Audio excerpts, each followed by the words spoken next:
Thank you for coming, and these are our panelists, which I'm going to introduce right now.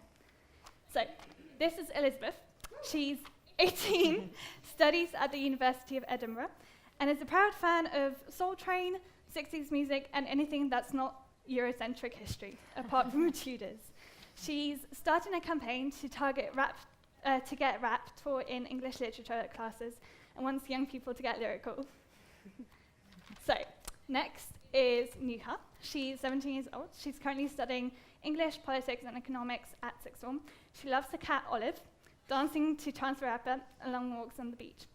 She thinks it's important for young people to get involved in social political discussions. Next is Kier, who is 16 years old and studying chemistry, physics, and maths. He's in love with outer space, rock climbing, and cycling in the sun. They wanted to get involved because they think being politically engaged anywhere and immersing yourself in the arts, even if you're not a science person, isn't just important, it's necessary. They also adore Hamlet. And lastly, there's Maya, who's 18-year-old, a student from Hastings who reads things, watches things, and writes things, mostly exam answers at the moment. She applied for this panel because she is always seeking conversations about big ideas in whatever form they take. So that's our panel for the day. Just to get this started, we want you to know that most of us have never done anything like this before, so this is just an open opportunity for a respectful conversation and to have your ideas heard. Because that's not really a thing young people get to do often. So first of all, we want to ask you as the audience some questions, and you can respond by standing up or sitting down. So if you agree, or the answer is yes, we want you to stand up, and this applies to you as well. Okay, ready? So, have you ever voted? Yes, no? Oh, wow. Those of you. Brilliant. Okay, you can sit down now. Have you ever signed a petition online? That is an overwhelming majority. Okay, sit down. What? Do you think the voting age should be lowered to 16 plus? Ooh, more controversial. Okay, you can sit down. And lastly, if you had to choose between the Queen or Theresa May as the person to lead the country, who would you choose?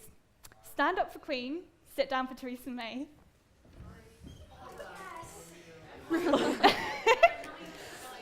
Oh yeah, okay, then I was there. This one. There is so many middles. This is brilliant. We'll get to that maybe at the end. I definitely want to hear more about that.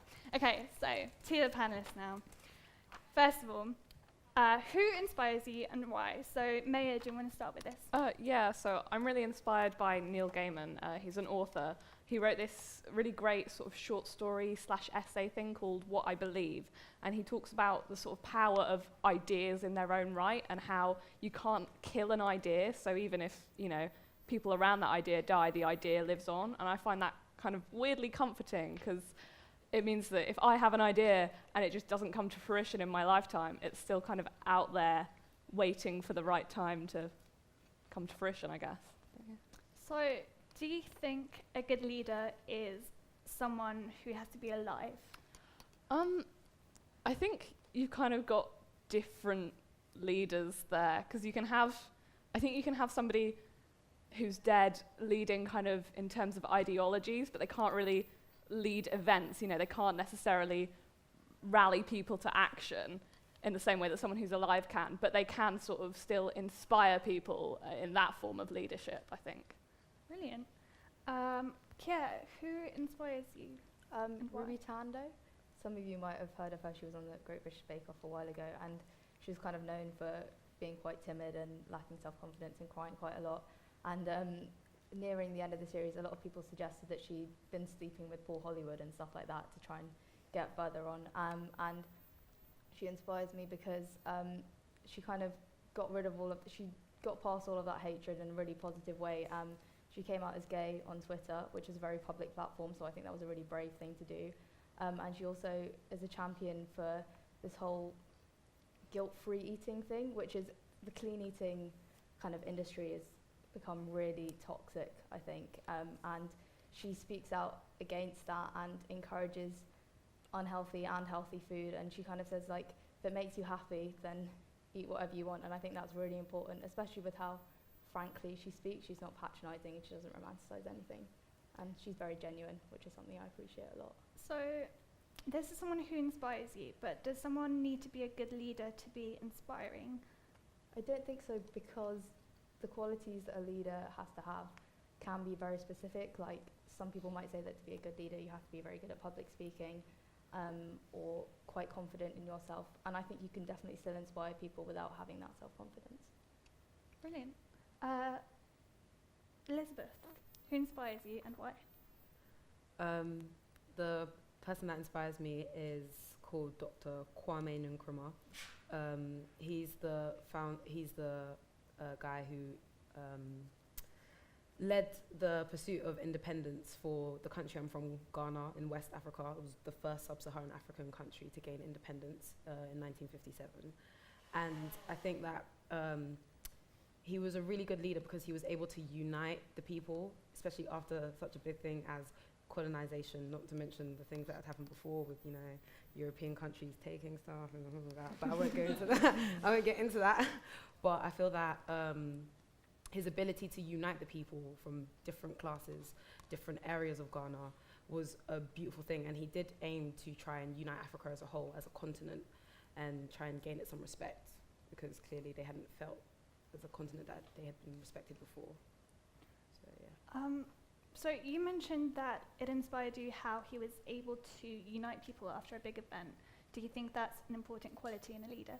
I think that's a very important quality, because, I mean, for example, now, after Brexit, the problem is everyone's separated. We don't know how we're going to move forward all together. We don't know what direction we're moving in. And I think that it's those leaders who really stand out. To pick up some examples, but really controversial examples, Lenin. Like, obviously, there's some stuff he did. But there's a reason why Russian people liked him. He was able to bring them all together. He was the guy leading, you know, the whole pursuit or movement to bring Russia, like, strengthen Russia and remove the old Tsarist regime. And I think that really unifying the people is what helps a country to move forward, because if there's separation, people are going in different directions when truly everyone should be moving in one direction that should be forward. So, yeah. Great, thank you. And lastly, Nuha, who inspires you and why? There's this American activist and journalist called Sean King. He inspires me because I think he does really important work in that he presents the news in a way that's really accessible, which I think is really important in a time where mainstream media can seem a bit elitist and doesn't necessarily reflect the sort of views of the people. But he presents the news in a way that it's mostly based in fact, and any opinions that he does hold, he is very clear to make it that this is opinion and not fact, which really, I think, makes the news a lot more accessible for a lot of people, and makes it so that accessing the news and being in the know is a lot easier. So you like the freedom of choice, someone giving you the facts without forcing their opinion on you? Yeah, definitely. I think everyone does. I always think it's quite patronising when you read an article and it's like, this is the way that it should be, and this is what you should believe. I think that it doesn't do justice to people to say that, to sort of enforce an opinion. So I should also point out, because it's a small group and it's an intimate theatre, that if you have any questions or anything to add, at one point you can just raise your hand and we'll try to get around as well. So what do you guys think makes a good leader? So Kier, do you want to? Yeah, like I was saying earlier, something that I really appreciate about Ruby Tando is how genuine she is, and I think that's very important in a leader, because bad as it might be, likability is a big factor in uniting people, and I think being genuine is something that is so rare nowadays that it's something that's really important to be able to see in a leader, because if you can't trust what your leader's saying or what they're presenting to you, then there's no way you're going to be able to trust any of their policies or even follow them. I think, like, leading on from that whole genuine nature sort of thing, you get a lot of politicians in the media who, if they're asked a question that they don't want to answer, they'll like just move on to something they want to talk about. And I would much prefer for a leader to be able to admit when they're not sure about something, because then it gives you the opportunity to actually solve that issue and get information for them to be able to solve that issue, rather than just covering it over and letting it get worse and worse because they want to talk about the things that they're good at. I don't think that's helpful. Yeah. And don't think it's about like advertising those weaknesses, obviously, because Yeah. you're not going to get behind someone if they say, oh, look, I can't do this and I can't do this and I can't do this, but I'm good at this one thing. I think it's more just admitting that, look, I have a weakness here, but you know, if I admit it, then we can get on the way to solving it. Yeah, and I that think they're that's open to it. I think the likability factor is important, but likability doesn't necessarily mean you're good. Yeah. You might be a nice person, like that favorite teacher that everyone loves in school. Yeah, they let us talk, they let us do stuff. And then when your like mock exam comes back and you get it's like, I don't think I like you anymore, you know? So likability doesn't necessarily mean effective. That's the only part that I'm like, you know. Yeah, you've definitely got that risk of like, if you admit to flaws, just all your opponents will jump on them. Yeah. So I think it's really hard to like balance that, you know, playing up your strengths, but also admitting your weaknesses without your weaknesses like overriding all your strengths, I guess. Yeah, it's about being honest. Elizabeth, do you want to add to that? Because I remember the other day you saying you like someone who can get down and dirty with the people. Yeah. Okay, so another leader, from Ghana. I'm very like patriotic. I was born here, but you know, Ghana. Woo. His name is John Jerry Rawlings. He's half Scottish, half Ghanaian. Don't know why I said that, but yeah, now you know. He actually was known for being like in the gutter. In Africa, the sewage systems aren't the best, but he was known for actually rolling up his sleeves, picking up a shovel, and clearing out the gutters, getting active, like doing things. And I understand, obviously here in the West, you're not necessarily going to see Theresa May, I don't know, making cakes for like a fun run or something like that, even though they do try that sometimes, you know, David Cameron and the pancake. But I like someone who's actually not just looking from above and telling you what to do, someone who's with you, someone who you can relate to, who's actually working with you, not telling you what to do.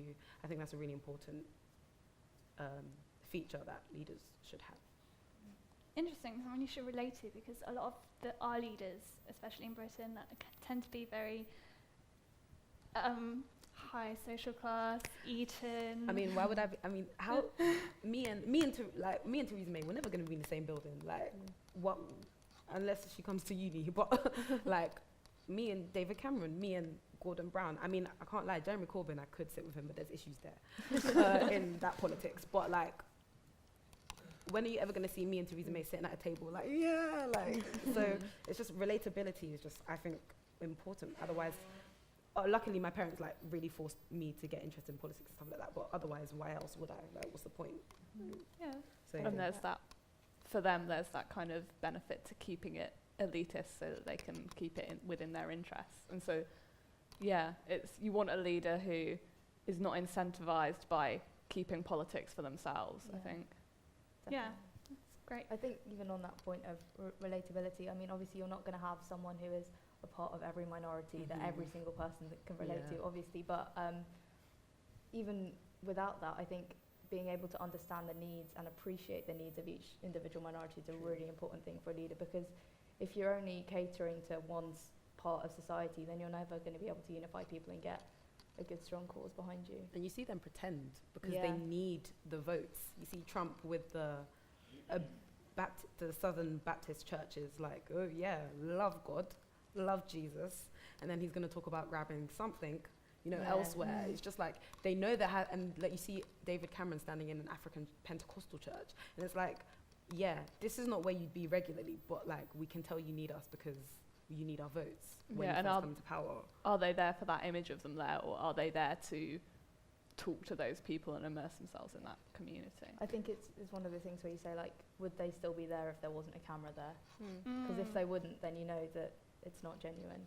I think that's the fact that it's so ingenuine is why there's so much disillusionment. It just feels like you just feel like you're being used for like a picture or a vote or whatever. Yeah, brilliant. Do you think, so like you said, not everyone can be representative of all minority groups, but can that one person, or does that one person have a responsibility to give a platform to those groups? I think definitely. 100%. If you're leading a group of people, then you have the responsibility to care for every single kind of person. If someone voices a need and you ignore it, then you're not being a real leader. It wasn't just people like you who voted for you. Yeah. Like I said, I don't see myself in many of the politicians, but I'm still gonna have to vote for one if I want like change in my life. So and plus Britain as a country prides itself on multiculturalism, and 63% of the British public are still proud of its imperial past, despite massacres and stuff like that. But let's not talk about that. It's a thing where it loves the cultures and it loves the things, and the people are here. So why not give us a voice as well? You love our stuff, but you don't And I So, think yeah. that being a leader gives you, you said, does the leader have a responsibility? And I think responsibility is the key word there, because as a leader, you have power, and that gives you a certain privilege, and you should be using that privilege to give a platform to the people that need it. And I think, I think one sort of thing that's really important as a leader, giving people platform, is to amplify other voices and not sort of speak on behalf of people, because I think that can be I think a lot of the time leaders can come off really patronizing when they do that kind of thing, and it's just I think it's not helpful. I think we had some hands. Brilliant. Do you want to go? Do we have it? Brilliant. This can. Speak loudly. I'm just curious, it is very easy to criticize leadership, and it's very easy to sit here and say what we wish an ideal leader would be. But I'm wondering what kind of personal leadership experience you have, or actually how we can empower the youth to become these leaders that we want, instead of sitting here and criticize, because it's so easy to criticize people in power. Even if you can't tell, I'm from America, and Obama got just as much criticism as Donald Trump, believe it or not, but can't even compare them. But so it's easy to criticize people. What can we do to actually make some change or be significant leaders in this global craziness?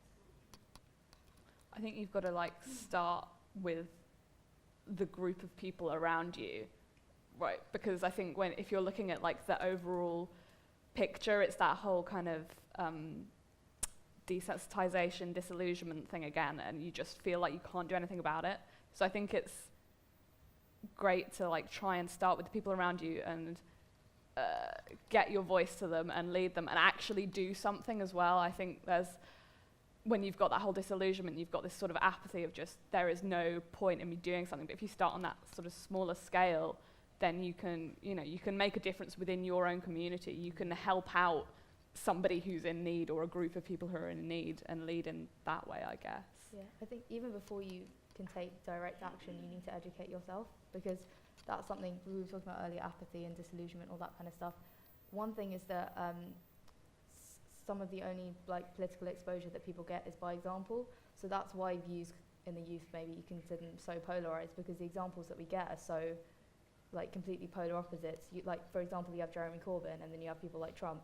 A lot of their policies are just completely opposite. So then you get all these divisions in the youth, and nobody's really looked into other policies, other variables, all those kind of things. And if you can't educate yourself on what politics is like, what's available to you, then you can't ever try and make any different change. You're just going to be repeating the same things over and over again. I really love the emphasis on education. That is what it is. That is where more attention needs to be paid. However, the people who are currently in charge of the education system in this country, as Akala said yesterday, a rapper, if you guys don't know him, who's also leading a hip-hop Shakespeare project, he said, do the people in power really want it to be an equal playing field, so that the people from Eton and the people who went to public schools are on the same level, so that it's accessible, so that someone from a lower working class family can rise to power and actually have a voice and get things done.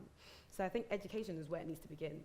Now, getting to the stage where some people like us, or people who want to affect change, can get to education, I think it's we have to kind of build ourselves up first. For example,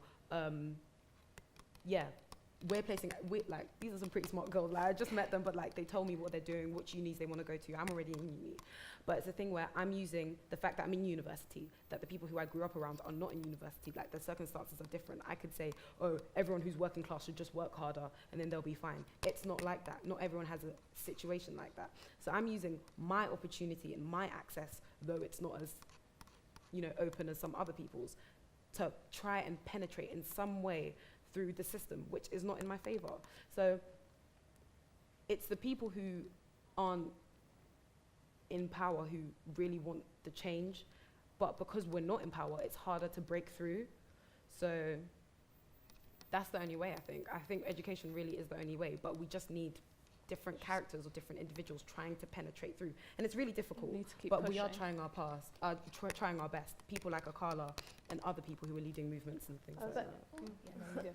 But I do think like education in itself is just so empowering Mm. that it like sort of learning about things. It gives you a power in a sense that that education gives you a sense of privilege and that you know about things, and that's what. And even if you can't do it through a mainstream way that is like the state education, I think sort of directing and taking your own initiative and educating yourself is so helpful, and just it's what opens doors for you to be able to engage in that kind of thing. But what about the people that don't have access? Yeah, exactly. That's what I was about to say. It's so much easier to say it from like, it's much easier said than done if you're working and you've got a life, and I think that's a lot of what it comes down to. Why it's so hard for a lot of people to sort of give themselves to empower themselves. It's because the system is designed in such a way that it's there to disempower you and to make you feel like you have no power and you can do nothing. And that's why it's so easy to sort of to become disillusioned when there's the system isn't in your favor. It doesn't want you to be empowered. Yeah, I think I was just following on for that. I think education really legitimizes your concerns, because at the moment, if a lot of people don't have access to, say, the proper education, because there isn't really much education for politics, I think that should be something that's like necessary in schools. We're taught about like sex ed and bullying and all of that. It's fine, fair enough, but we're taught it over and over again. And I think when you get older, there also needs to be some sort of like, unbiased, of course, like fair enough, but at least taught about the history of politics, the current political situation, because I think at the moment it's very easy, if someone hasn't had a formal education in politics, to kind of dismiss what they're saying as like, oh, liberal concerns, like special snowflake, all that kind of stuff. It's like, some people, are quite sensitive, but I don't think that's a reason to dismiss their concerns or their views, and education would be the best way to kind of legitimize those views, because once someone is properly educated, you can't tell them that what they're saying is wrong, regardless of whether you agree or not. Mm-hmm. I think you're always going to have that issue, though. Like, I definitely agree that politics should be taught more in school with kind of bias, and so even if it's not biased, somebody's going to say it's biased because it doesn't go in their direction. So I think you've got to also kind of have a thirst for knowledge and just try and, if you're talking to someone who you completely disagree with, or if there's somebody out there who you completely disagree with, rather than being dismissive or being dismissive of a person, being dismissive of an ideology or piece of information, even if you think it's wrong, you need to try and understand why that is believed. Not everyone I has a think. thirst for knowledge. And I think that, like, because, for example, like, I only really truly started appreciating education kind of later on, so I was cutting it close. Like, it was kind of just like as I was taking my GCSE exams, and I was like, whoa, well, let's see what I can do. But it's the thing where it's like, not everyone some people are literally, and it sounds so dramatic, but trying to live. Where am I going to find my next meal? Is mum okay? Parents aren't there. Stuff like that. So not everyone can sit and think, you know what, I really want to learn. Like, it's more like I'm trying to live. Like, where's my next meal coming from? And the thing is, it sounds crazy. It's like, does that even really happen? But there are areas in the UK, and I'm sure you know this, where people are literally like, where's dinner coming from? Is mum coming home tonight? That type of thing. So whilst a thirst for knowledge, and that does put some emphasis on the individual, which is true. We can't expect the government to just keep all teachers to just keep giving it to us. We have to want it ourselves. You have to understand like the circumstance as well. Like, No, you not definitely everyone want can both. really want education. And even availability of information, it's really hard to educate yourself properly, because half of the sources that you're reading, they are biased and they're going to lean more towards one view or another. You can't just read one thing on one issue. You have to read a whole variety of things. And not even just time, like it's really difficult even to find the resources Money as well. to educate yourself properly. And And- there's this whole thing of where you can even look at it in like UK emission reports, the whole greenhouse gases kind of thing. Currently, we're saying to like at G6 summits and stuff like that, we're kind of going like, no, we've got all these graphs showing like, look, we're going downhill. It's so easy to manipulate data because if you look at that's just the money that we actually spend, or like the emissions of things that we do in the UK. If you look at the emissions that come from stuff that we're buying abroad, plus it's skyrocketing, but it's so easy to manipulate data to look like we're doing one thing, and it's really hard for us to find the truth. I just wanted to add to the point of education. Yesterday as well, Carla talked about how with social change, it's very hard for us to do it from top down because of the elitism, and so the way forward is to do it from bottom up with the individuals, which is, I guess, what we're kind of trying to do today in a way, to inspire young people to talk about these things openly. Do you want to? Apologies for leaving earlier. I have a terrible bladder. I just wanted to build on a few points that have been brought across. I'm a self-confessed special snowflake. I have white privilege. I'm very, very much in a position to educate myself as well, like politically.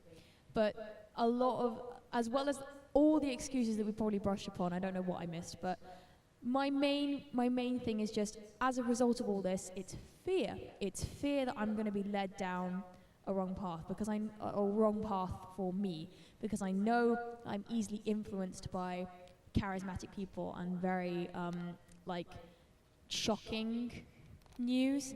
Like, it's very, very difficult to keep that perspective and keep that logic in your head, like that people are always going to have different opinions, that people are always going to have like disagreements, and that you shouldn't just go angrily to one thing and stick with it and be completely stubborn about it and completely unopen to change because of that fear. And that's mainly what people have. And I don't know where this sentence is going off to now, so I'm just going to hand the mic back. But that's my main problem, being fearful of politics and the way that it can change nations and borders and lives, and sometimes cost lives. So I don't know what your conversation is going to lead to next, but if I could just sort of pose a question. How do you guys, what are your like ways of staying politically engaged, even if you feel that sort of fear that I maybe feel? I don't know. Great, thank you. I'm doing a really bad job of it.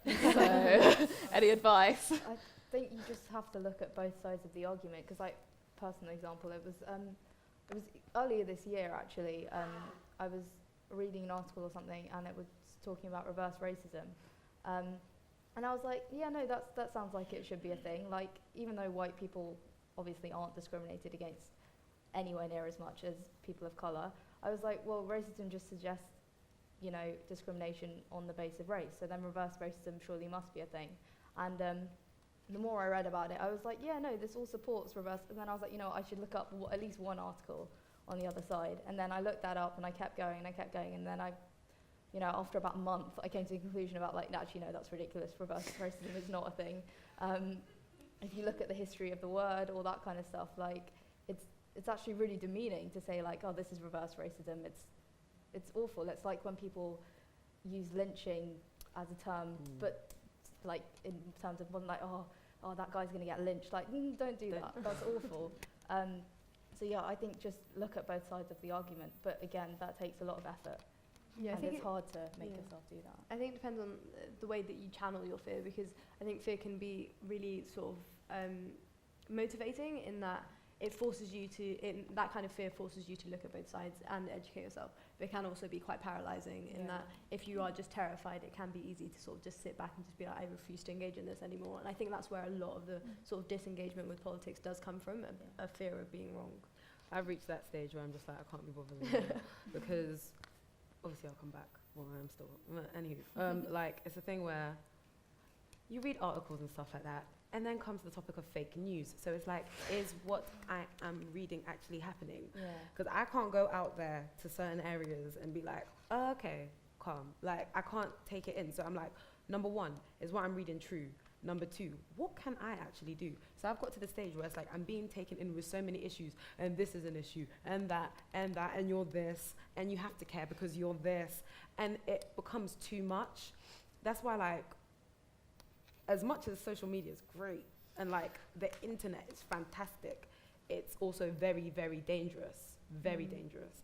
And I think that keeping myself up to, I don't know where to look. That's the, in all honesty, I don't know what to look at. I don't know what to watch. I don't know what to read. BBC, Sky, Fox, never. Like, I don't know where to be so I just kind of live in my own life. What comes next, though, is when it starts affecting me personally. So when I hear that at my uni, people are organizing racist parties, true story, I'm not making this up, like actual racist parties where they're like, come as creatively racist as you want. And then they make fun of like famous people who are colored, like Kofi Annan, called him Kofi Annan, which is really upsetting because he's also Ghanaian. I know it's true. Anywho, racist parties, people are doing this. People are actively and truly physically doing things like this, or saying things about women and this and that and Africa and stuff like that. And even teachers and lectures, if you do history, good luck. Or, well, you guys are all older, but still, like, when it becomes personal, when it's affecting your everyday life, when your lecturer is saying something that is, you know, is wrong, or when your roommate is screaming that song with the N-word and you're like, really? That's when I become more active. That's when I'm like, you need to stop, because that's where I think I can affect change. That's kind of like from the bottom up, because I'm doing it directly. I can't call Theresa May and be like, I really don't like you, but I can talk to the people around me and let them know that this is not how it should be. So with keeping up to date, I more keep up to date with what's going on around me, and that's how I know that, as much as people want to say 21st century, the UK's progressed, Western, I know we haven't gone that far, because this is my first-hand experience, not anyone else's that I'm reading. This is what I'm living through. So that's how I keep up to date. Yeah. I think, I mean, how could I add on to that? But I think definitely, like with the whole social media thing, like even if you're not going to just deactivate all your accounts, at least take a day off of it a week, because it just becomes this like drain. You see these things, and firstly, social media will polarize everything. So you're never going to have, or you will almost never have a kind of, not either really one way or the other thing. It's really, most social media is sort of, oh my God, look at this thing, you need to be outraged about it right now. And then you have your outrage, and then it just doesn't go anywhere. It just goes into maybe shouting something on social media. And although social media has like some benefits for for social change, I don't think in terms of accessing news and information, I don't think it's the right source for that. And do you think that because there is such a shock factor with everything on the news, and even politics, like you said, it's so polarized, that people are becoming more and more desensitized to news and want to distance themselves from it? What is Trump actually doing on Twitter, though? That's my question. No, but the thing is, we laugh about it, but this is actually ridiculous. Can you believe we've reached this stage where the leader of the free world is insulting someone's mum, or like insulting someone's wife on Twitter, or saying these things? Like, it's a very dangerous weapon, and not only on the political stage, but like in schools. Like, when you hear about child pornography, like sending nudes or spreading stuff, and it's so dangerous. And the fact that we're just using it to say this happened here and it didn't, it's like, so it's I don't know. I personally, I don't think politicians should be on social media at all. I don't care. Oh, they're humans too. Okay, yeah, you're human too, fine. But what your job is not a normal job. You are not a marketing this person. You're not that. You are the leader of a country.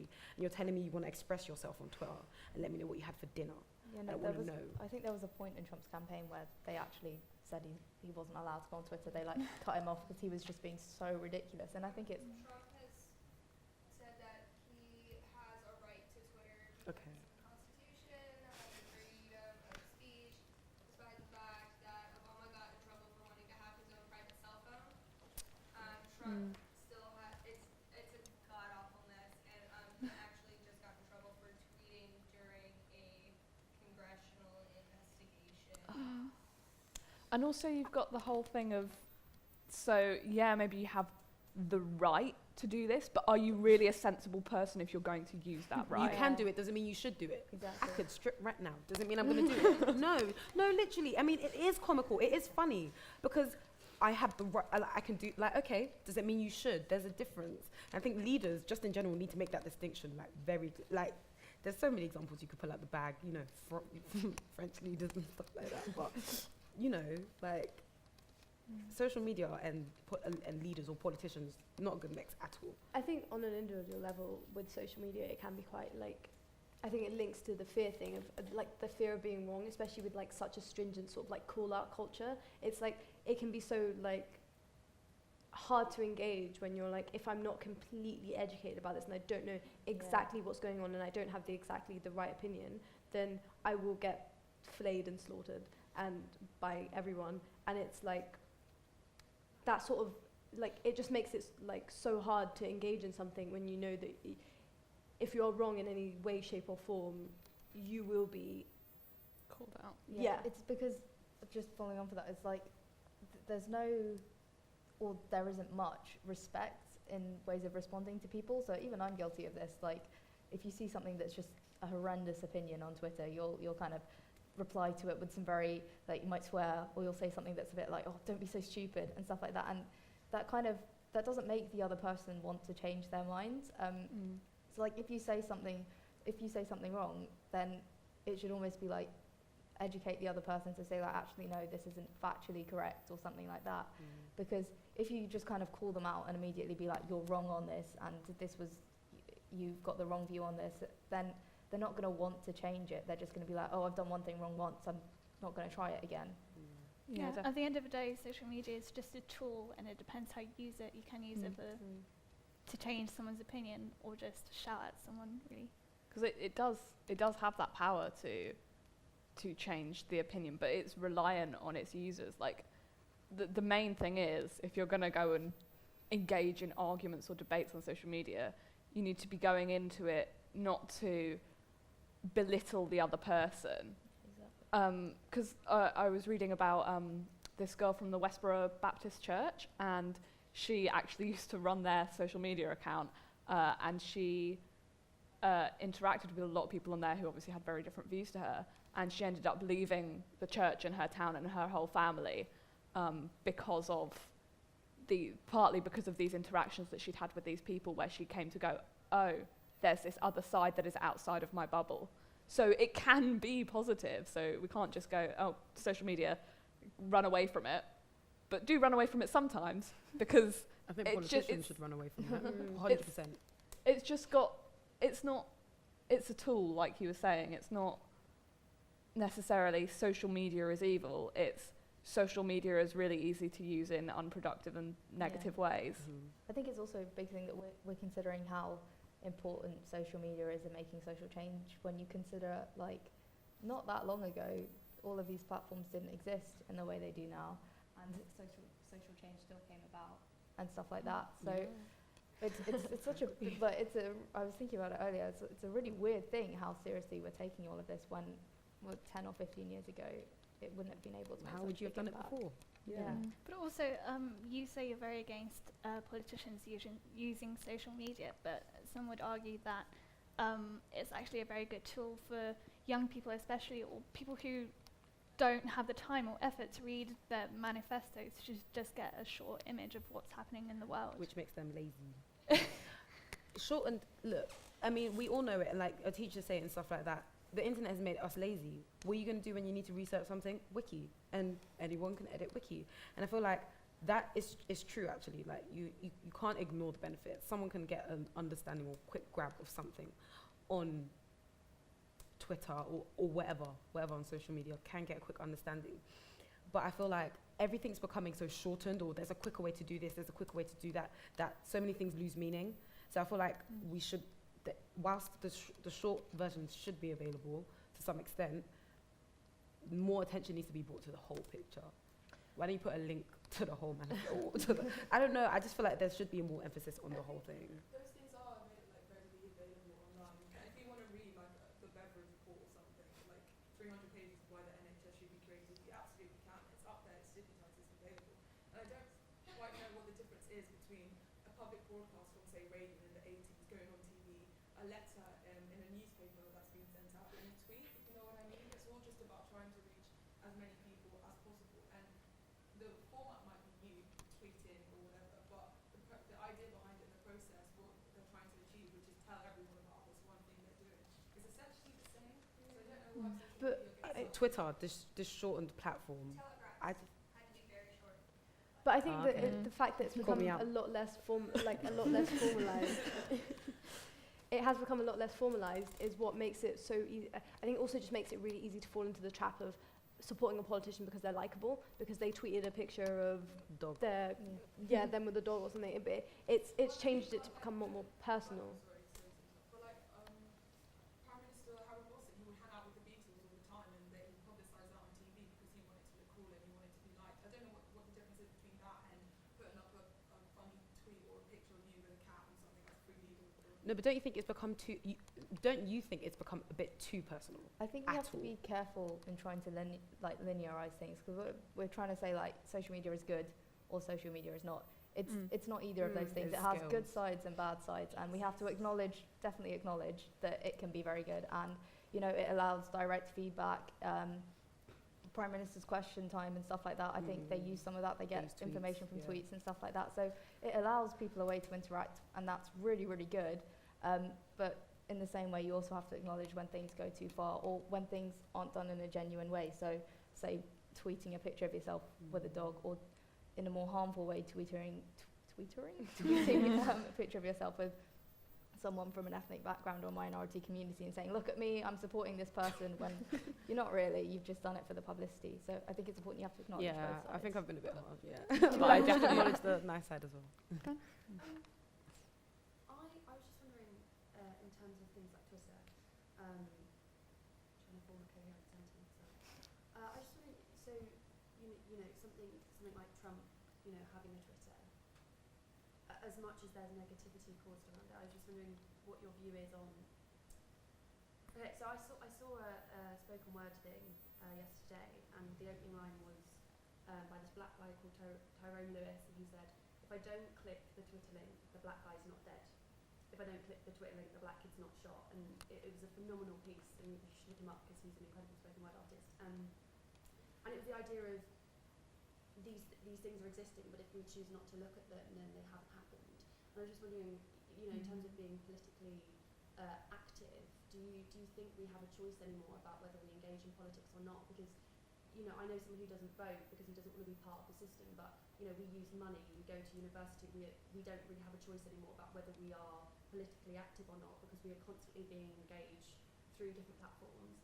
I was just wondering, do you think it is possible at all to be inactive in society when it comes to politics? I think the abundance of information that's available to us is frankly terrifying, because I don't want to say it was easier before to choose a cause to get behind, but also the internet and stuff like that has made it so much easier to find out about all of the terrible things that are going on, that it kind of just like it's overwhelming.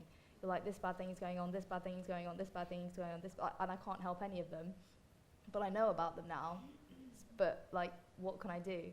And it's really scary, but I don't think you can ever not be engaged, because I think even just buying something from a shop, From a where you specific purchase shop. your clothes, like, is that ethical? Then you're getting involved in a political way.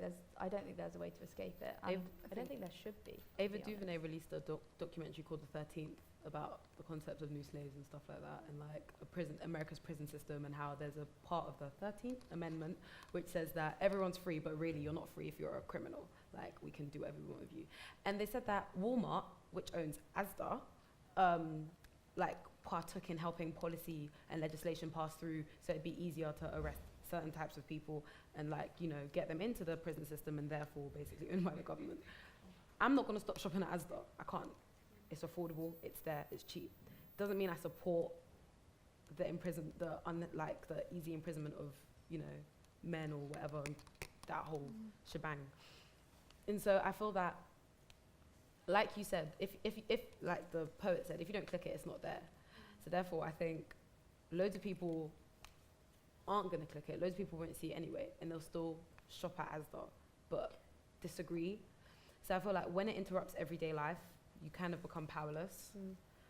And though it, you do become powerless, and I think that you, either way, you're making some sort of statement. But then again, you can't really force people to be aware of everything, like absolutely everything. So it's just difficult, I guess. I think you have to information provides you with power, but also it's also like an inherent responsibility, and that can be so exhausting when you're like, oh damn it, I can't buy Coke because they support Israel, but oh Pepsi just did that weird advert and commercial. What do I drink? It does end up being like a constant onslaught of like responsibility, guilt, and just like it's exhausting. I don't have an answer. Especially I when think you're a you young need to- person. Like, how are you going to expect the 13-year-old who's just come from secondary school who wants to go buy Coke to be like, no, like, it's a bit much. I think you need to take like sort of strength in doing what you can. I think you need to not be disheartened in those places where, like you're saying, you are part of the system, you're constantly part of the system, whatever it is. It's just, that's life. So you can't, in every choice you make, you can't necessarily play your part in that system in the way you want. But sometimes you can make choices. And if you make those choices, then that's good, and that's still a good thing that you've done. And you can still have sort of self kind of, feeling of being okay in yourself for having done that, even if you can't always make those choices to not shop at Asda or whatever.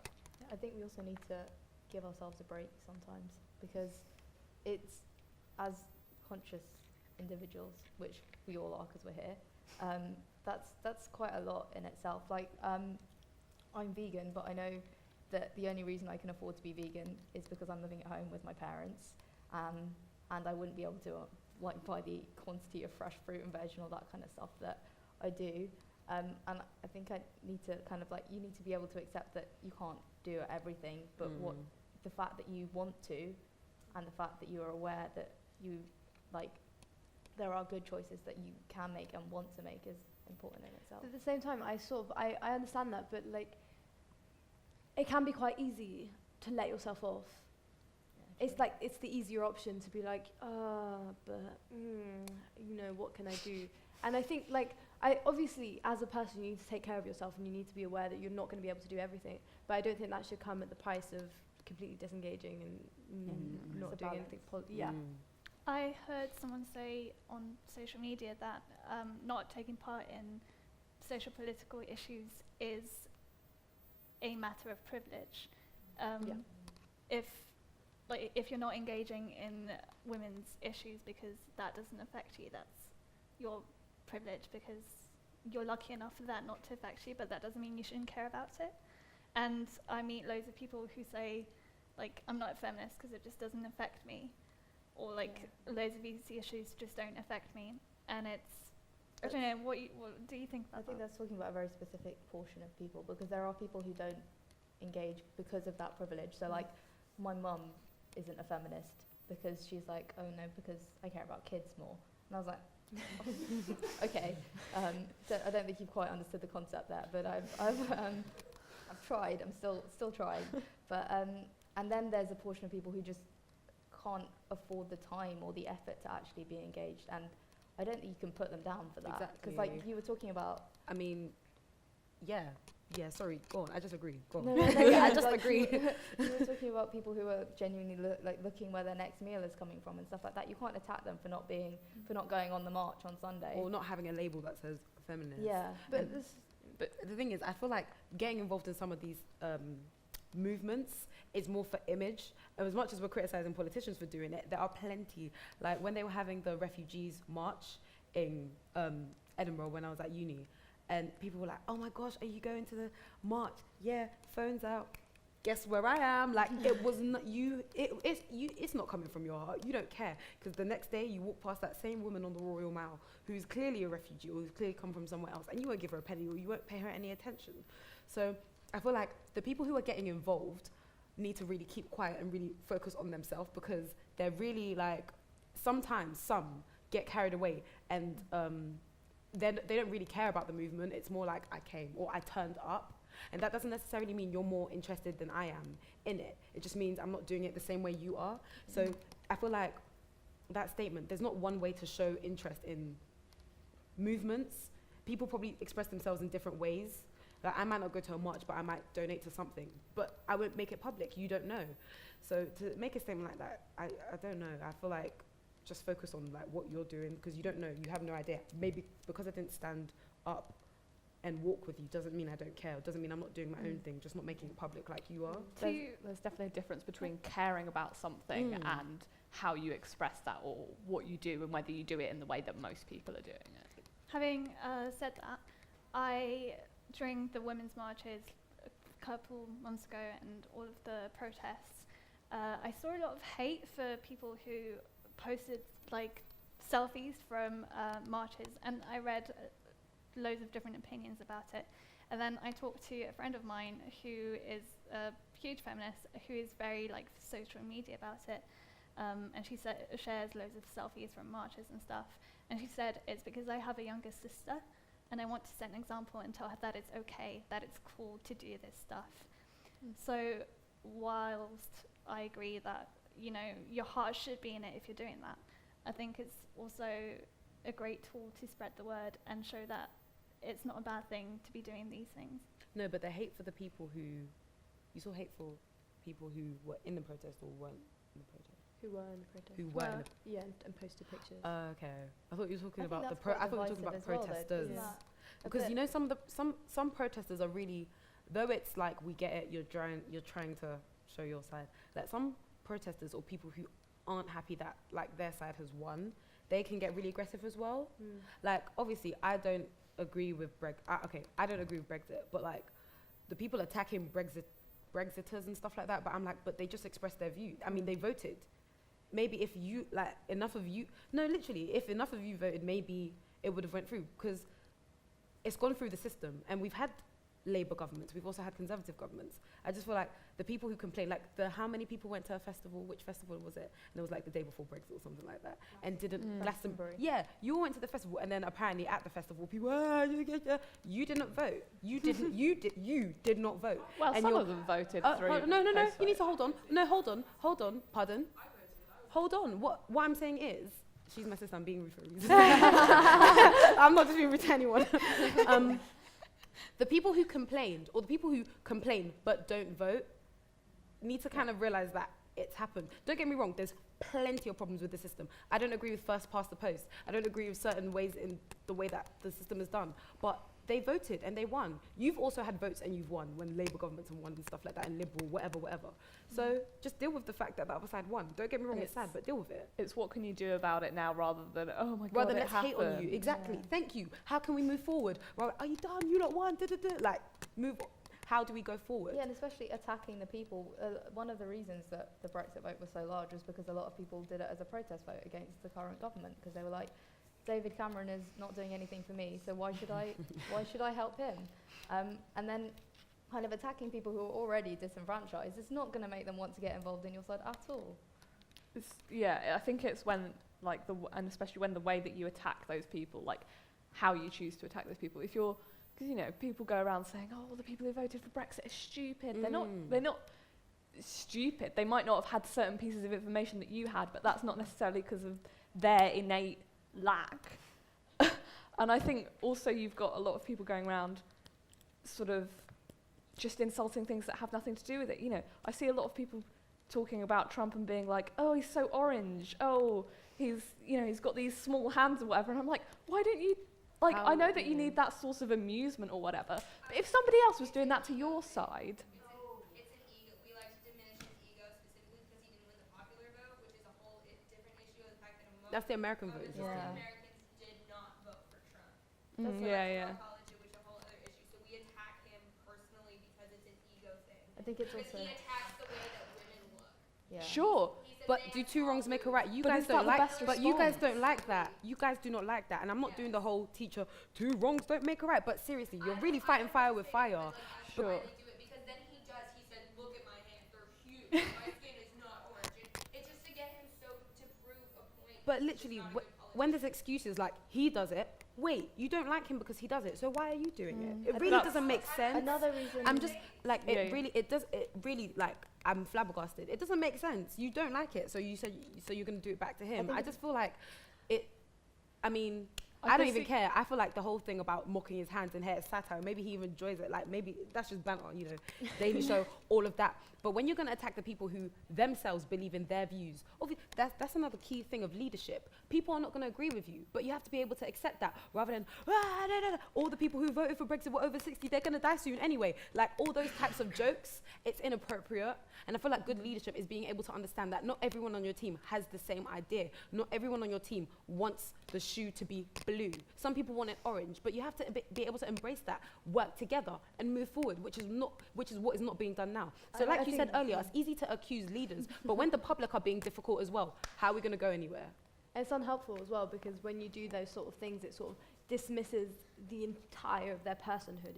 It sort of rejects, like with the Brexit thing, it's like, you're stupid and nothing of what you said has a relevant point. And it's like, of course, a lot of the Brexit vote was based in xenophobia, but that doesn't mean that they didn't have valid points. Like, I sort of agree that there was a left campaign to leave. I'm personally leftist, but there were it doesn't sort of completely sort of, you can't disregard the entirety of their point. But when they had their own problems, and I just think that sort of I think that's a consequence of social media as well, like that ability to sort of just attack someone so easily, just say you're wrong, And you that's don't have it, to you're see done. them either. You don't have to actually visually confront them. or Yeah. anything You have to like make that. You yourself can just use accountable. confidence. There's a You personhood. You make your point and then you leave. Do you want to add to that? I found it really interesting what you were saying about Brexit and how it's kind of helpful to have those kind of unhealthy discussions with people. I'm the first to admit I find it really, really difficult when I come across a Leave voter not to be patronising or dismissive of what they're saying. And I wondered what you do personally to try and engage intelligently with those people in a positive way. Very specifically to Brexit, I saw this brilliant theatre piece called My Country at the National Theatre. They used verbatim theatre, which is like where you make loads of recordings of people and then the actors speak their words on stage and try to sort of, in places, replicate their intonation. And they had all different opinions and sides of the Brexit vote being expressed on a stage from ordinary voices. And that was like the first time that I was really able to see, right, I understand why you made that vote. And I think, I don't know where I'm going with this.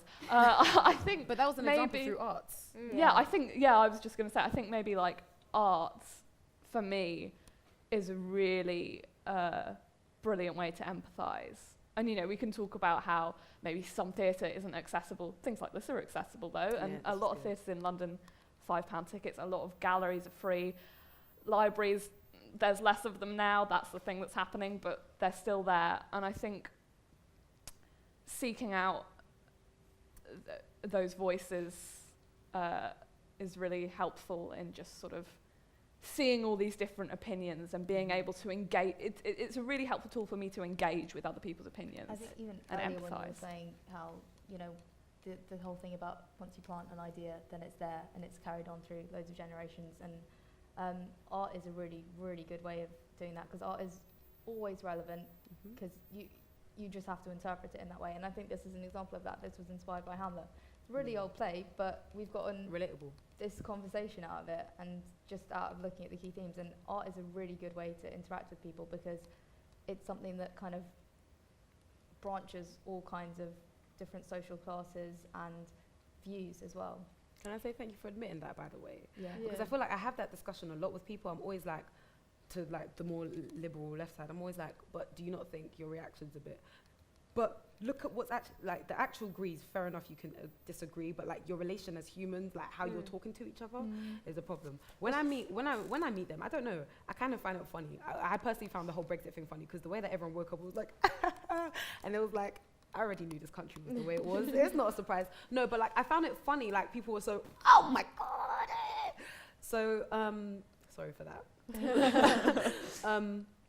when I meet people who disagree, you disagree. You have a convo about it. Personally, I don't think you need to start getting out knives and books and start like talk about it. No, as same way you're sitting in a coffee shop, the same way we're kind of doing now. Sit down and talk about it. What's the need to get like Riled up. riled think- up? but- Someone disagrees, like Yeah, I mean that doesn't discount the sort of anger behind, like the of anger course that not. comes. Yeah, But as Passion. human beings, you are. I think it's really important when you leave your bubble and you talk to someone that isn't on your side that you leave your prejudice Listen. at the door. That's And- something I've struggled with, but Yeah. in different circumstances. Yeah, You, like especially when it's a one-to-one conversation, you need to leave your judgment and be willing to listen, even when what that person's saying isn't in your favor or doesn't agree with you. Yeah, And obviously that doesn't No, that doesn't discount that like sometimes people are wrong, but in your view. that's true. Or But- are wrong in a way that's like denying Factually your wrong. human rights. Yeah. Yeah, but that kind of thing comes with Or that. But also, don't listen to respond. Listen to understand. Yeah. Because a lot of the That's a time it's really like, good I'll let you point. finish speaking. Now I can go. Like, you know what I mean? Yeah. So you have to listen to actually try and understand the perspective, not just to come through with your own. Yeah, And that is a hard thing it's to good. do. Yeah, Very You hard. have to acknowledge that is hard. It's not something that you can instantly go like, right, I'm gonna listen every single time. I'm gonna reply in a really polite way. prepare Like, I'm replies. perfect now. This is how I'm gonna be. It's difficult, and for issues, especially issues that affect you personally, it's really difficult to say you're saying something that is denying me like a basic human right, and it's really difficult not to come back at that with kind of an impulse reaction. But that's the What's that most gonna likely do? way to I actually. think the most, like we were talking about knowledge and fake news, I think the most important thing is to recognise that everyone gets their knowledge from somewhere. You're not given birth with an idea. You're fed those ideas throughout your life, and everyone is fed different ideas.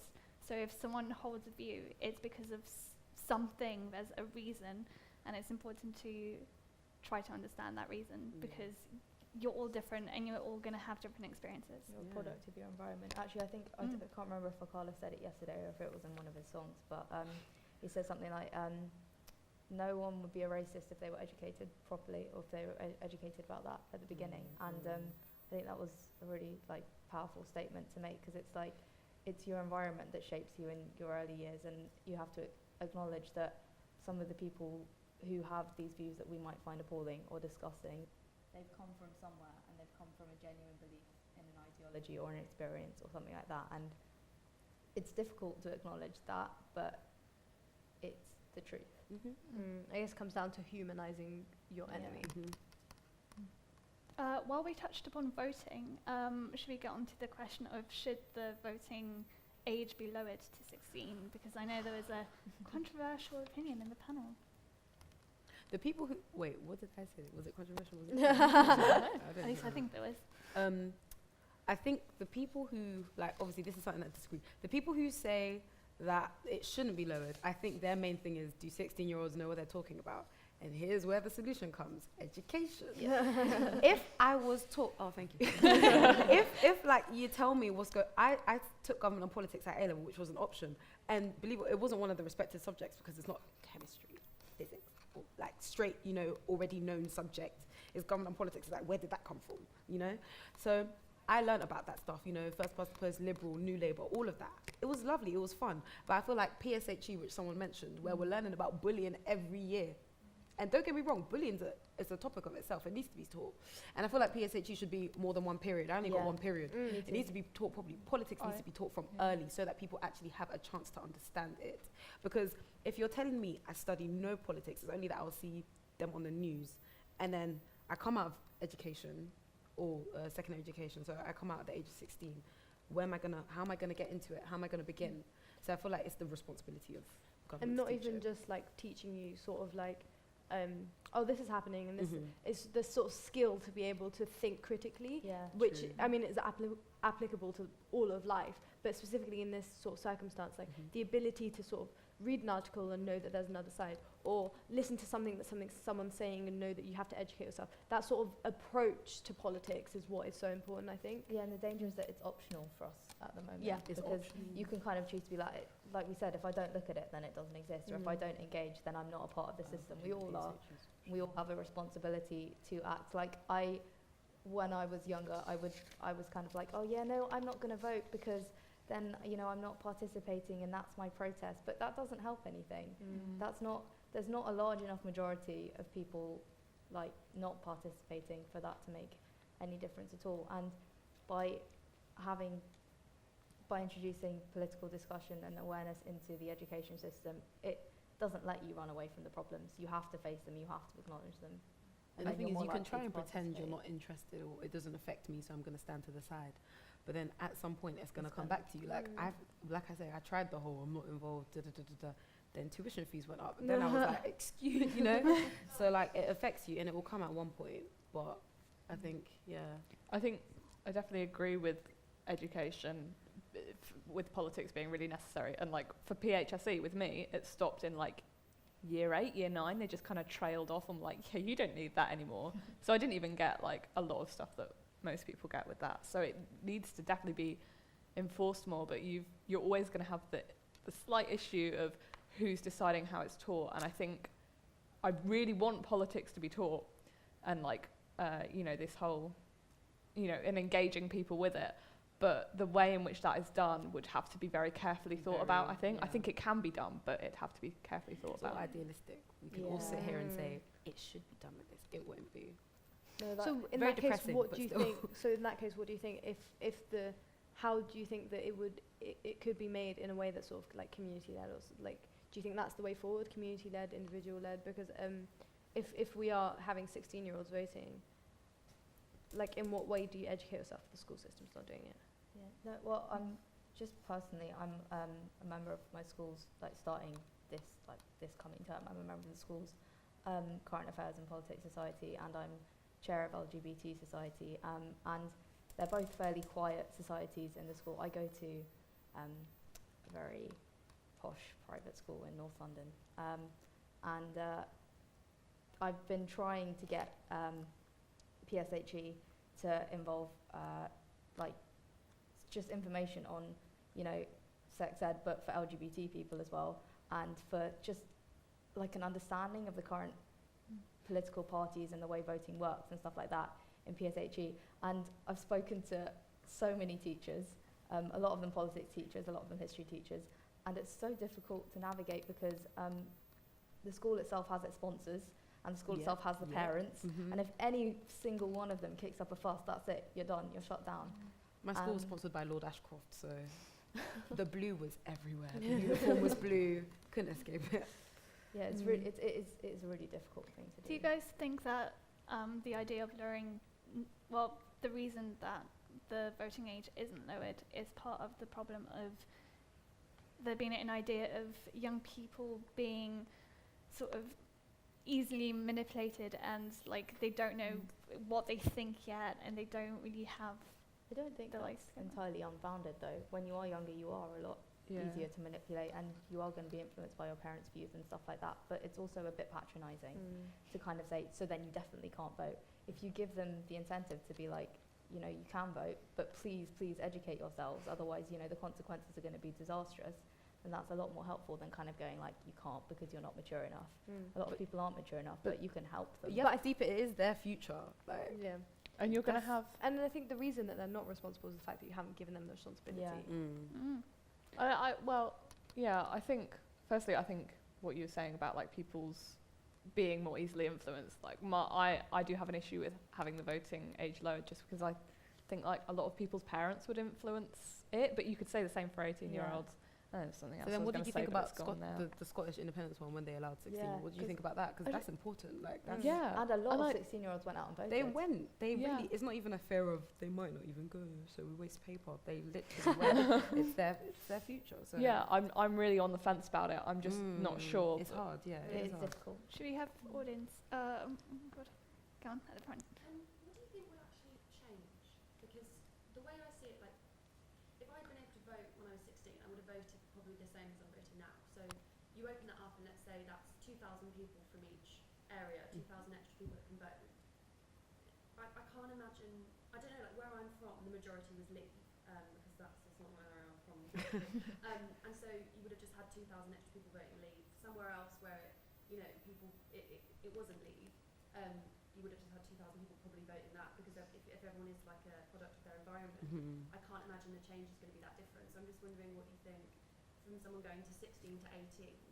It would just add more legitimacy though, because if the percentage of people actually voting was high, then it means that more people actually feel like that. So people can't complain, I was I mean, people obviously can say I was misheard and stuff like that, but it's just that the majority, unfortunately, were heard. It just adds legitimacy, like And the also percentages. encourages you to get involved slightly younger, I think, is quite an important It makes you thing. feel special. Yeah, it Yeah, does. so Like, I can't lie. look, Being I a was young able person. to participate, so I do have a voice, even if it is something we have to be wary of, because there is all of this information about like, oh, the millennial vote was strongly Hillary and stuff like that. So if more millennials were able to vote, then we definitely would have won. Not everyone shares your opinion. Even in the youth, there is a large majority of people who will not agree with you. And we have to be careful of saying we want youth to vote because then we'll win. My opinion will win. I think you have to emphasise that it's just about getting younger people. The voice and getting them interested. But then the only thing with that is like, then where do you draw the line? Because Yeah. then are you going to have I mean, I guess it's different because then I don't know, but I just don't know where that line comes from, being someone who is ready to vote and who someone is, and I don't know. Yeah. It's difficult. But I mean, Like, you're we forced to can't make so many pinpoint. decisions at 16. You decide your life. You just had your GCSEs. GCSEs at year 9. I failed food tech. Like I got a D happily. I didn't know what it was. You're actually making decisions from very early on. So I think, like, But I mean, Even I remember it was uni. year 8 when you Yeah. had to decide your GCSEs. That determined whether, because an option was triple science, and then an option was media or something like that. Then you're actually deciding what you're going to take. Because I can't then turn around at 16 at A level and say I now want to do chemistry. It doesn't make sense. It wouldn't. Well, that's compulsory. But I can't turn around and say I want to do this because it's like you have to have done the GCSE. So I feel like the whole idea of but they're young, like we already give them so much responsibility. Yeah. Young yeah, it's people. like you're forced to have all this responsibility, but you have no power. Yeah. Yeah, if you look at the things that 16-year-olds are able to do, like you can join the army, you can get married, pay taxes, but you can't vote. So you don't know, you have to pay the taxes, but you can't help decide, Where how they're much of going. those taxes be, where they're going. Can you imagine, sorry, that the argument there that other people would make would be that, you have responsibility for yourself, so you can decide what you do with your life, but like voting impacts everyone. So I guess that would probably be the argument for not. But it's also your view. Yeah. And as a part of this country who pays taxes. But yeah, I get, that would be the opposite argument. But a lot of people who vote do vote for themselves and not for the sake of the country. I mean, In the- obviously you're you're going thinking to of have those yourself. people coming back don't- like that, but You don't go and think, let me think of that person who lives there. Like, you're going with yourself. Ultimately, yeah. Ultimately. It's your interests. I think most of the arguments put down young people, whereas like the argument you just said, that just applies for everyone. At the back, yeah. I think age 16 is a bit too low, young for a person to vote, because I've lived with two, and at that age, I realized that they don't know much. They think the world is an ideal place. They come up with all kinds of ideas, and I tell them that the world is not like that. And with time, they'll always come back to me at a point in time and say, oh, Mom, you were right on this, or Dad, you were right on this. It is true. And majority is not necessarily always right. I don't, I mean, I'll find it difficult to express myself or explain. But you and I know that the majority is not always right. So even if you give them the opportunity to vote at the age 16, they don't know much. When I sit on the bus or the train and I see a certain group of people, which 21 to 30-year-old people will behave like that?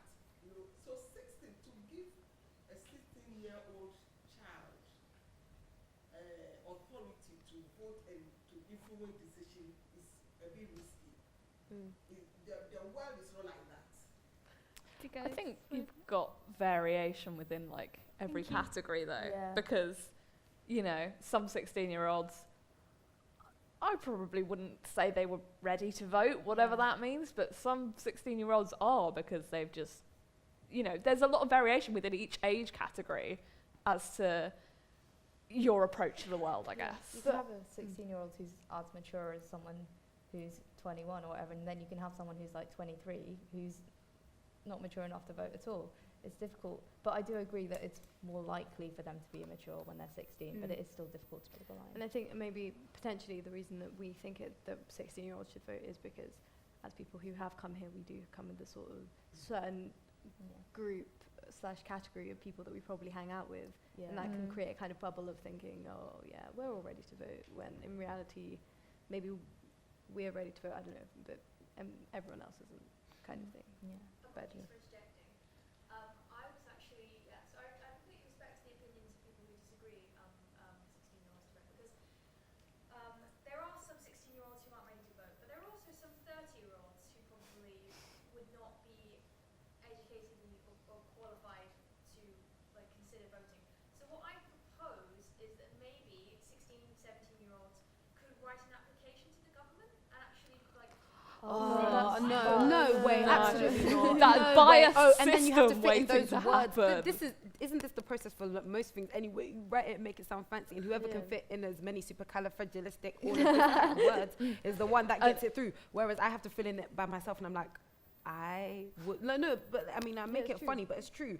Because of people's privilege, like being exposed to private education, their vocabulary might be to a tier different to someone who went to public school. So someone won't be able to express themselves or articulate themselves in a way that expresses that they're ready to vote. Doesn't mean that they shouldn't vote. And the people who are privileged have a privilege because they can do it nicely. I think in other countries they have. I'm sure I was listening to something about how people used to have to take a test to vote. Yeah. And it was just biased to the culture as well. There's like a US Army IQ test they used to do, which has questions like, it was Washington is to Adams as first is to what, and it's first is to second because Washington was the first prime minister and Adams was the second prime minister. If you're not from US, it's just so easy to manipulate.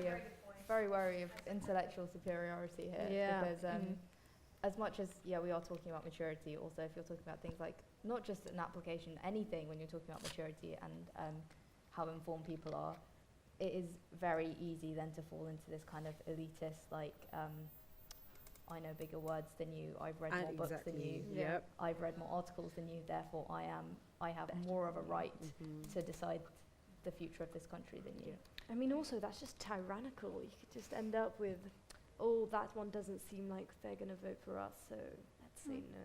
And who decides who gets to vote? Yeah, exactly. It just could end up so badly. And just coming from an American education system personally, there was a period of time in American history, as I'm sure you know, where voting was restricted, and the idea was that there were intelligence tests to let you vote or not. It was basically just a way of restricting black people from voting. Yeah, that's what I'd heard about. And the government had said, like, oh, well, we have to give everybody a chance to vote, and then people were like, well, we just can test if they're smart enough or not.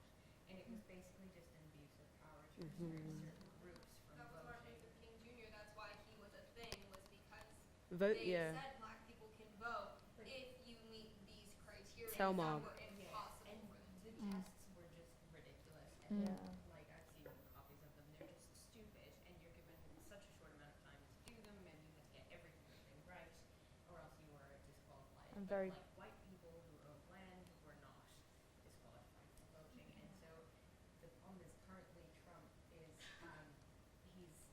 because he lost the popular vote, he's very concerned about voter fraud, and he's looking at increasing the kind of the things you have to meet to be able to vote with like ID and stuff, and making it more difficult to vote. And so it's, for a lot of us who've studied this, it's kind of like, oh, we're going backwards. This whole idea of I'm going to test you or you need to pass this, it's not okay. It's not right. And like it that's makes me very nervous anytime we try and put restrictions on who can actually restriction exactly. And like you guys were saying, that's what the whole film Selma was about. Like you could get all the questions right. If they didn't like you, they could still say no. So this whole idea of, and like, you know how the UK is now the Britishness test. Half of us will probably fail it as well. Like, let's be real. I don't know where certain stuff, you know. I but know people who've taken that test, and I've seen them revising for stuff. And Sorry, not what test cool. is this? I've not. to get Britishness, to to get get a British citizenship, you have to study the history of Britain and stuff like that. And I don't know half the stuff. No, I don't know more than half the stuff that they were tested on. It's I don't just think I want to know. silly. It's ridiculous how much of a higher standard you're held to if you're not British, I think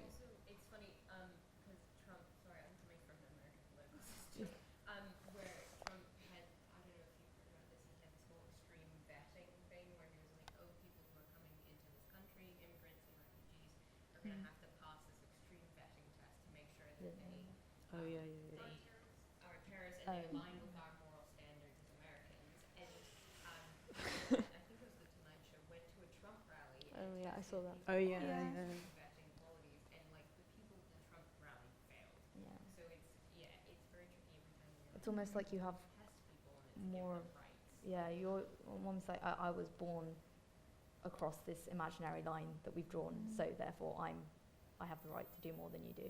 And Mm. that's a big issue in California right now. It's like I'm from San Diego, so the border is like less than an hour's drive from me, and it's that issue of, well, they were here first, and why are we now like we're building this wall, and it's like these imaginary lines, then how they do become solidified by these decisions, and then you have to go through this extreme vetting process and the deportations. It's actually terrifying. Like multiple people that I am friends with have had their parents picked up by immigration, and it's so I guess like now it's we have all these very terrifying, this very hostile global environment. I mean, I'm 5,000 miles away from home and still heard about a school shooting in San Bernardino yesterday. Oh my god. And how do we use something like Shakespeare, like art, like poetry, to kind of bridge these gaps? Because we're not in this globalized society, it's impossible not to care about places across the pond, across the world, things like that. This is where my campaign comes in. I feel like Akala yesterday, he places an emphasis on hip hop. I think that hip hop specifically as a genre, some of you guys may have never listened to hip hop music, some of you don't like it, but particularly I think it's a form of poetry that is often overlooked, and people are truly expressing themselves and telling you how they feel, and educating kids, which is if interesting that you get more education from a hip hop song than from your teacher about what is going on and how people feel and expressing themselves about issues and politics. If you've listened to Tupac Shakur, don't get me wrong, he has a lot of the other side, let's party and women and stuff like that. But he's got songs like Changes that people don't listen to. There's songs where he embraces feminism, keep your head up, like, you know, just different things. And even currently in the UK scene, more rappers or grime artists are now using their music as a vehicle to express themselves. It's just that the politicians still aren't listening, or it's not enough. So Stormzy, in one of his recent songs, he says, "Tell Boris Johnson, suck your mum, we don't care." Like, it's just an it might be a mini thing or a minuscule thing, but on a wider scale, it's a vehicle and it's an opportunity for young people to actually express themselves on topics and politics, not just about what they want and how many cars they want and money and stuff, but it is a way that young people can use politics to express But I think themselves. one of the struggles with using art as that kind of form is that if you're not careful, it can end up being a sort of romanticization of things. Like especially with hip hop, like I go to a school in North London, and it is mostly a lot of sort of privileged people, but they've sort of completely romanticized the grime scene and Very true, yeah. and the hip hop culture, and it's just a lot of people sort of like appropriating a culture that, like, I think when you make art and when you make struggle into an art, it comes with downsides. Because art is for everyone, to be honest. Yeah. I can't say to you, you can't listen to that because you're this. Exactly. So I get It's that. just That's difficult true. because it's almost cool to be oppressed now. Yeah. It is cool And to be it's like oppressed it's cool on until you Olympics. actually are oppressed, Yeah. and then it's like, oh no, I don't like this anymore. Can you please stop? Not even, or like they'll temporarily, so they'll be saying the words, and then it's like, all right, driver, come pick me up. Like, you know, Yeah. it's a temporary thing. You can wear I your think banged you up can- Nikes, but like the second you have to Versace. fight for food. I think what you were saying about like how can things like poetry and Shakespeare and art, you know, cross those boundaries and things. I think maybe, especially with things with like older literature and things like Shakespeare, they can kind of teach you a lot about how, like, the continuum and the spread of history and how things, I think they make you aware of how things repeat themselves, because I think what you were saying about how you're getting nervous now because this is history kind of repeating itself, the more you see the art and the culture that was from those times, the more you see, oh, this was happening. This is how easy it is for it to happen again. Yeah. And you become aware of those patterns, and maybe that helps in some way. It can be quite inspiring as well to sort of to look at that kind of thing and be like, that passed, this too shall pass. I mean, at uni, I did a module called Religion, Violence and Peace Building, and I chose my coursework to be on the use of the arts in peace building and how it is used as weapon, and it really is very powerful. It's just not taught about enough. They don't teach you about how World War I propaganda encourages violence just as much as rap music does. They don't talk about the music that was used, that is protest songs, John Lennon, Imagine. Let It Be, Imagine, all of that, all those songs and stuff like that. So I feel like more needs to be taught about it as an actual vehicle and how it can be used, whether it be in reconciliation processes or encouraging war. Both types of music, classical music can inspire war just as much as hip hop can, but it also needs to be taught in a way that allows people, anyone who may not necessarily be in drama or studying drama or at drama school, gives people a chance and opportunity to express themselves in a creative way, in a different way, in a way that can reach more people, in a way that is enjoyable as well. So, guys, I'm really sorry, but unfortunately we've run out of time. But I think that was a brilliant note to end on.